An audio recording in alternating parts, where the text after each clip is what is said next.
श्रीलक्ष्मी श्रीमहालक्ष्मी क्षीरसागरकन्यका उत्तिष्ठ हरिसम्प्रीते भक्तानां भाग्यदायिनी श्रीलक्ष्मी श्रीमहालक्ष्मी क्षीरसागरकन्यका उत्तिष्ठ हरिसम्प्रीते भक्तानां भाग्यदायिनी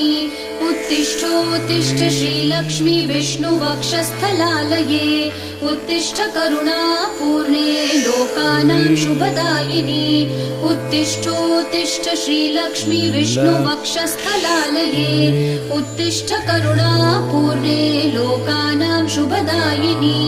श्रीपद्ममध्यवसिते वरपद्मनेत्रे श्रीपद्महस्तचिरपूजितपद्मपादे श्रीपद्मजातजननी शुभपद्मवक्त्रे श्रीलक्ष्मी भक्तवरदे